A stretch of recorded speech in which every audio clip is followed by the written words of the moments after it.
అందరికీ శనార్థులు దిల్దార్ వార్తలకు స్వాగతం. జైలుకు పోతే ఆ బాధ ఎట్లుంటదిరా? నేనైతే ఎన్నడూ పోలేదవ్వా. మరి నేను ఇట్లా పోయినా ఏంది? ఎవలమైనా జీవితంలో కోర్టు మెట్లు పోలీస్ స్టేషన్ చుట్టూ తిరగొద్దని అనుకుంటాం కదా. మరి జైలు జీవితం గురించి ఎందుకు వచ్చిందో? కాదు, కుటుంబ పెద్ద జైలుకు పోతే ఆ ఇల్లు ఆగమాగం అవుతుంది. జైలున్న మనిషికి వాళ్ళకు తిండి ఉండదు, సకటి నిద్ర ఉండదు, చుట్టూ మాట్లాడేటోళ్ళు ఉండరు, అంత నరకమే కదా. మరి బాధే కదా. అంత బాధలో కూడా ఎవరైనా పుష్ప లెవెల్ల తగ్గేది లేదని అంటారా? అంత లేదమ్మా, ఈ కేసులకెళ్ళి ఎన్నడు బయట పడితే మంచిగుండు అని అనుకుంటారు కదా. మరి సారేంది, చింత చచ్చిన పులుపు చావలేదు, పులి బక్క పడితే పులి సార్కలు బక్క పడతాయని అంటున్నాడు. ఎవరైనా జైల్లో మగ్గిన బెయిల్ వస్తున్న కేసుల మీద కేసులు పడి మళ్ళా లోపలికి పోతున్నా తగ్గేదేలే అని చూపిస్తున్నాడు మాజీ మంత్రి అంబటి రాంబాబు. దాని మీద బెయిల్ వచ్చినా మళ్ళా పాత కేసులు తవ్వి లోపలికి పంపిస్తున్నారు. కోర్టు కాడ చుట్టుముట్టు 100 మంది పోలీసులున్నా అదరకుండా బెదరకుండా ఈ తీర్లా తగ్గేదేలే అని సైగలు చేసిండు. ఎందుకే అన్నా ఈ సైగలు, ముసిముసి నవ్వులు? జైలు పాలు చేసినా ఇంకా అంబటి తగ్గుతలేడని ఇంకిన్ని పాత కేసులు తవ్వుతే ఎట్లా చెప్పు? మామూలుగా బక్కసక్కటోళ్ళైతే చిన్న చిన్న కేసులకే జైలుకు పోతే ఏ తీర్ల బాధపడతారు, ఎంత మంది చుట్టూ తిరుగుతారు. కానీ అంబటి అన్న పొలిటికల్ లీడర్ కదా, ఈ మాత్రం ఫైర్ ఉంటదిలే అని అంటున్నారు ఆయన గురించి తెలిసిన వాళ్ళు. ఏంది బుజ్జి, నీ పద్ధతి ఏం బాలేదు చెప్తాన్నా. నేను ఫస్ట్ నుంచి ఇదే పద్ధతి ఫాలో అవుతారా? ఇంకా మేకప్ ఏమన్నా మార్చమంటావా? Dressing style మార్చాలనా? మాటలు మార్చకు అంటున్నా. నేను రోజుకో తీరు నగలు మారుస్తా గానీ మాట అసలు మార్చను. అవునా? మొన్న నాకు 500 ఇచ్చిన సంగతి ఎంత మందికి చెప్పినావు చెప్పు. సరే, ఇప్పుడు అప్పేలేదని చెప్పాలా మరి వాళ్ళకు? అప్పుడు గాని ఉన్నిజ్జత పోదు. నువ్వేం చెప్పకు, నోరు మూసుకొని ఉండు. సరే తి, గిల్లెవలో నీలెక్క ఫీల్ అవుతున్నారట, చూద్దాంపా.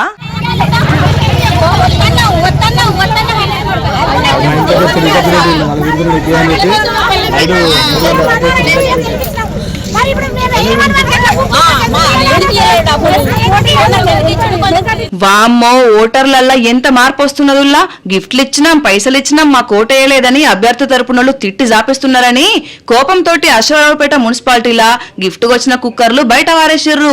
ఏదో ఫ్రీగా ఓట్లెట్లెయ్యాలే, లచ్చిందేవి దేవులాడుకుంటూ వస్తుంటే ఎందుకు వద్దనాలే అని తీసుకుంటే మాటకోసారి దెప్పి పొడుస్తారా? అయినా మేము గిఫ్ట్లు వంచమని అడిగినామా అని ఓ మస్తు కోపం చేసిర్రు. ఏమో అనుకున్నాం గానీ ఓటర్లలో కూడా చైతన్యం, నీతి, నిజాయితీ ఉన్నదుల్లా.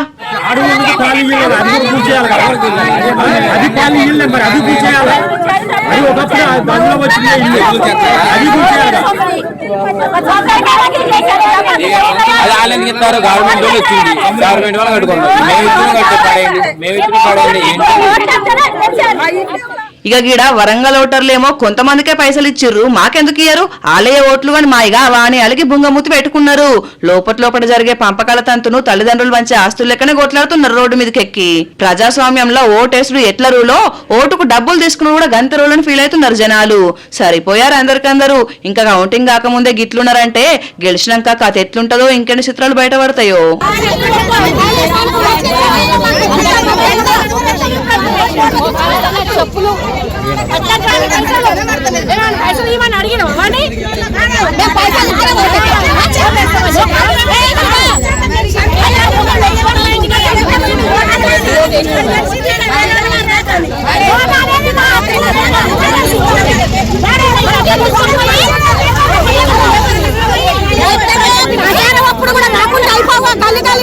ఇంటింటికి ఎందుకు వచ్చండి మరి?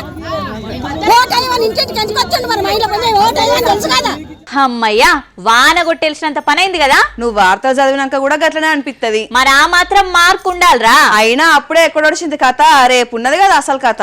ఓటర్లను బతింలాడు, ప్రతిపక్ష నేతలను దిట్టుడు కార్యక్రమం అయిపోయింది. ఇక అభ్యర్థులు కాపాడుకునే ప్రోగ్రాం మిగిలింది.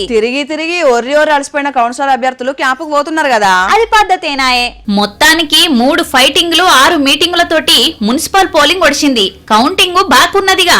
రేపియాళ్లకు అది కూడా బయటపడుతుంది. ఇక చైర్మన్ల ఎన్నిక దాకా అభ్యర్థుల బాగోగులు చూసే బాధ్యత పార్టీలు తీసుకున్నాయి. ఏ పార్టీ కాబట్టి అందరినీ బస్సులు పెట్టి క్యాంపులకు తరలించిండ్రు. ఇక డైరెక్ట్ చైర్మన్ ఎన్నిక కానే మళ్ళా తోలుకొచ్చుడు అన్నట్టు. ఆదిలాబాద్ లా పువ్వు పాటోళ్లు అభ్యర్థులను పట్టుకపోతే సూర్యాపేటల జగదీష్ రెడ్డి 48 మంది అభ్యర్థులతోటి క్యాంపుకు పోయిండు. ఎన్నో బాధలు పడి టికెట్లు సంపాదించి కష్టపడి ఓట్లు సంపాదించుకున్నారు. అంతటితో అయిపోదు కదా కథ. ఇక ఓట్లల్లో నెగ్గాలే, చైర్మన్ల ఎంపిక కావాలి. గప్పుడు ఈ మున్సిపల్ పంచాయతీ ఒడుస్తదన్నట్టు.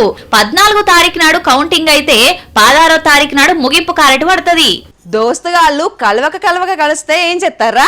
అరే మామ మంచి దావత్ చేద్దాంరా మస్తు రోజులైతుంది కదా అని అంటారు కదా ఒక మంచి మండువనో లేకపోతే మామిడి తోటల్లో లేకపోతే ఫామ్ హౌస్ లోనే సెట్ చేసుకుంటారు గారా. మరీ పైసలున్నోళ్ళైతే గోవాకు బ్యాంకాక్ పోయి మరి చిల్లైతారు. గంత దూరం వద్దులే గాని మన ఊరు దిక్కైతే మంచిగా మిర్చి బజ్జీలు, ఇంత మిక్చర్, 2 క్వార్టర్ బాటిల్లు, 1 లీటర్ నీళ్లు తీసుకొని జంబో గిలాసాలు తీసుకొని పెద్దల్ని తలుచుకొని చీరసు కొడతారు గారా.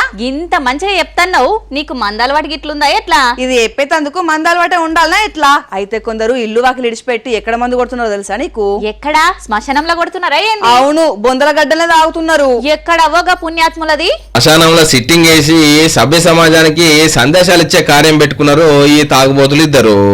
మరి ఇది ఎక్కడనో ఊరవతల కాదు, వికారాబాద్ జిల్లా తాండూరు పోలీస్ స్టేషన్ వెనకాల ఉన్న బొందల గడ్డల్ని. ఓ ఓ ఓ సోడిగల్లారా, గీడేం చేస్తున్నారు బా? మా కష్ట జీతంతో మేము ఇది చేసుకుంటాం. ఈడెందుకు తాగుతున్నారని సమాధులు అక్కడ ఏడా ఏం లేదన్నా. మీ కష్టార్జితమే గాని ఈ బొందల గడ్డలనే దొరికిందా మీకు జాగా? ఏం చేయాలి? నాకు ఏది ఏం లేదు. మాట ఎప్పుడుండా ఇగో నలుగురికి మంచి చేయండి, నాకు కాదు ఈయన కాదు, నలుగురికి మంచి చేయండి. ఎవరైనా సరే అదుకుంటారు. చేస్తున్నారు. తెలుసు. పీనుగలను పాతి పెట్టే కాడ మీ మందు కార్యమే ఏందని అడుగుతున్నావు. ఏందయ్యా నువ్వు చెప్పేది? ఇదేంది శ్మశానం కాడ వచ్చి సమాధి కాడ మందు తాగకం? వచ్చేది ఎడికే. ఇగో ఒక మాట నాసు వచ్చినాక వచ్చేది ఎన్ని. మంచి సచ్చేది ఈయనే, పోయేది ఈయనే, మొత్తం ఈడ సుక్కు దొరికేది ఈయనే. ఓరి మీ ఏషియాలో తాగిన తర్వాత నీతులు మంచిగానే చెప్తున్నారు కదా, ప్రభుత్వం ఏం చేస్తున్నదని ప్రశ్నిస్తున్నారు ఈ పోటుగాళ్ళు. నాకు సుఖం దొరికేది ఎన్ని. ఈడే సుఖం, ఈడ దొరికేది ఈడే సుఖం.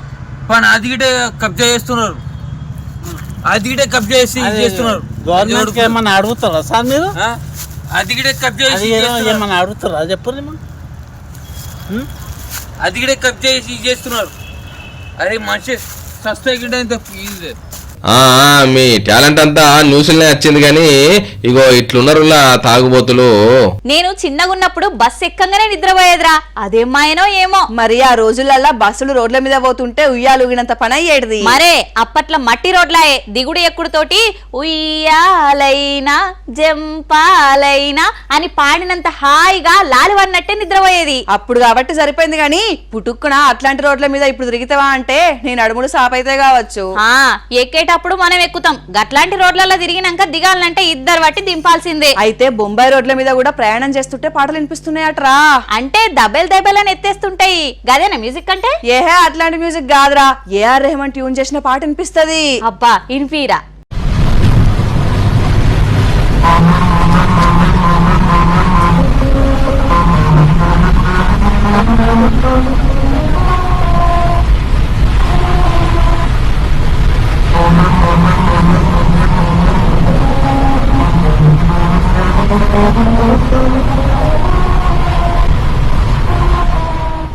వారెవ్వా, ఎవరైనా ప్రయాణం చేసేటప్పుడు పాటలు పెట్టుకుని చిల్లైతారు.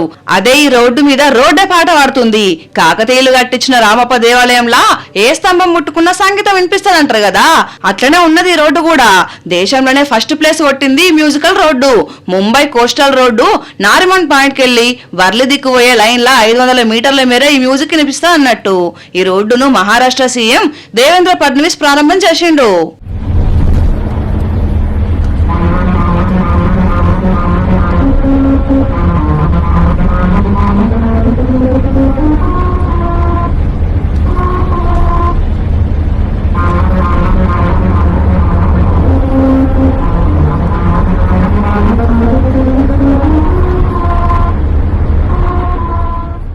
ఇంతకు ఆ సంగీతం ఎట్లొస్తుందనే కదా మీ అనుమానం. ఆ రోడ్డు మీద పోతున్న వాహనాలు 70-80 స్పీడ్ మీద పోతుంటే టైర్లు రోడ్డు నడుమ జరిగే రాపిడ్ తోటి ఇట్లా సప్పుడు వస్తుంది అన్నట్టు. అది కూడా సేమ్ స్లమ్ డాగ్ సినిమాకు ఏఆర్ రెహమాన్ చేసిన జైహో పాట క్లియర్ గా వినిపిస్తున్నది. ఈ రోడ్డు వస్తానికి 6 కోట్ల మీదనే ఖర్చు చేసింది ప్రభుత్వం. ఈ రోడ్డు మీద తిరిగేటోళ్లకు భద్రతా సూచనలు కూడా వేసే రీతిలా సైన్ బోర్డులతోటి ఏర్పాటు చేశారు ఈ రోడ్డుని.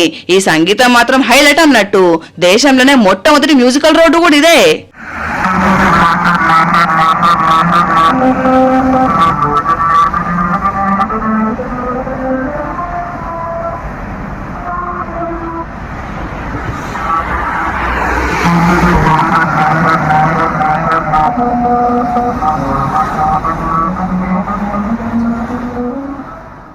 శత్రువులు ఎక్కన్నా ఉండర్రా. అవును, దోస్తుల రూపంలో పక్కనే ఉంటారు. ఏ కాదురా, కుటుంబ సభ్యుల రూపంలో కూడా ఉంటారు. ఇప్పుడైతే శత్రువుల్ని సపరేట్ గా సంపాదించుకోవాల్సిన అవసరం లేదు.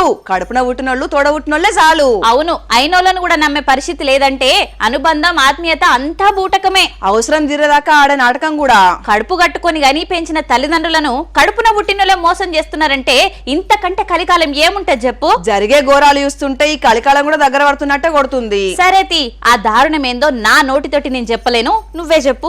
పాపం జీవితం అంతా కట్టపడి పైసా పైసా పోగేసి ఆస్తులు జమయేసిండు.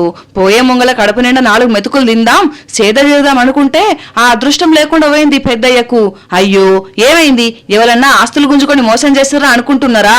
అవును, మోసమే చేసారు, కానీ బయటోళ్ళు కాదు, కడుపున పుట్టినోళ్ళు. జీవితం అంతా పిల్లల కోసం కట్టబడితే ఇప్పుడు చేతగాని తండ్రినే రోడ్డు పాలు చేశారట 3 బిడ్డలు. నా తిండి 5 సంవత్సరాలు అవుతుంది, ఎవరు చూస్తలేరు. నన్ను 5 సంవత్సరాల నుంచి ఎవరు చూస్తలేరు. నేను ఇచ్చిన పెద్ద బిడ్డకి ఇచ్చిన, అమ్ముకున్నాడు. అమ్ముకోవద్దు కదా. మళ్ళీ ఈ 2వ బిడ్డకి ఇచ్చిన, ఆమె ఇక పిల్లంగేడి నన్ను సరిగా చూడడం లేదు. నెలకు 1500 రూపాయలు ఇస్తుంది, అంటే 22,000 రూపాయలు కిరాయిలు వస్తాయి. ముసలాయనేం పుణ్యానికి వాళ్ళని తిండి పెట్టమనలేదు, సాదమంటలేడు. సర్కారు కొలువు చేసి ఆస్తులు కూడా కూడబెట్టిండు, ఇండ్లు స్థలాలు పోగేసిండు. ఆఖరికి కొలువు దిగిపోయిన పైసలు కూడా ఆళ్ల పేర్ల మీదనే రాసుకొని పెద్ద మనుషుల ముంగల మా నాయనను కంటికి రెప్పలెక్క కాసుకుంటామని నమ్మించి ఆస్తులు దక్కినాక అవతల పడ్డరు. తండ్రికి అడుక్కునే గతి పట్టించిర్రు. భిక్షాటన చేసి సొంత ఇంట్లుంటుంటే ఆ ఇల్లు కూడా అమ్ముకుని నిల్వ నీడ లేకుండా వేసారని బాధపడుతున్నాడు. సికింద్రాబాద్ మారేడుపల్లికి చెందిన ఈ రాజలింగం పరిస్థితి చూసి చుట్టుపక్కల జనమే అయ్యో అంటున్నారు గాని బిడ్డల మనసు మాత్రం కరుగుతలేదు. తాను సంపాదించి ఇల్లుంటే ఇంటికొస్తాడని ఇల్లు అమ్ముకొని మకా మార్చుర్రంటే చూడుర్రిగా.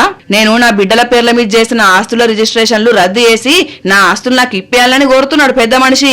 అంతగానుల్లా తండ్రికి బుక్కెడు బువ్వ పెట్టేందుకు చేతగానోళ్లకు మనసు రానోళ్లకు ఆస్తులు మాత్రం ఎందుకు ఇయ్యాలే? ఇట్లాంటి వార్తలు చూసినప్పుడే అనిపిస్తది, చూపులేని తల్లిదండ్రుల్ని కావడలో కూసోబెట్టుకొని తిప్పిన శ్రవణ కుమారుడు పుట్టిన భూమేనా ఇది అని.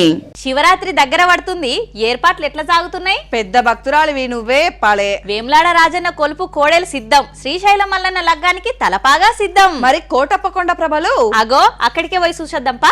కోటి వేల్పుల అండ కోటప్ప కొండ అని పిలుచుకునే ఆ దేవదేవుని పండుగ పనులు ప్రారంభమైంది. కోటప్ప కొండకు వస్తామని వేల మంది భక్తులు మొక్కులు పెట్టుకుంటారు. అయితే కోటి ప్రభలతోటి ఎప్పుడు నన్ను గొలుస్తారో అప్పుడే నేను కొండ దిగి వస్తా అన్నాడట త్రికోటేశ్వర స్వామి. విష్ణు శిఖరం బ్రహ్మ శిఖరం కలిపితే త్రికోటేశ్వర పర్వతం అన్నట్టు. ఈ కోటప్ప కొండ తీర్థానికి ప్రభల అసలైన కళ, ప్రభల వెలుగులే ఆ దేవుని రూపమని కొలుస్తారు భక్తులు.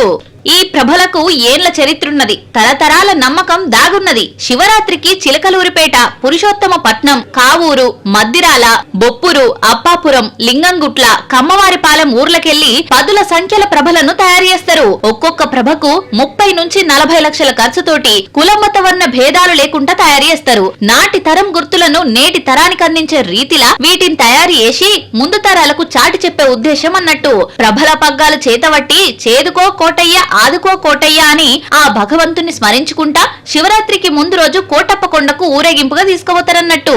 ఇవల్ల ఇయాల్టి దిల్దార్ వార్తలు. మళ్ళొచ్చే దిల్దార్ వార్తలల్లా మళ్ళా కలుద్దాం. అంతవరకు చూస్తూనే ఉండండి వనిత టీవీ. నమస్తే.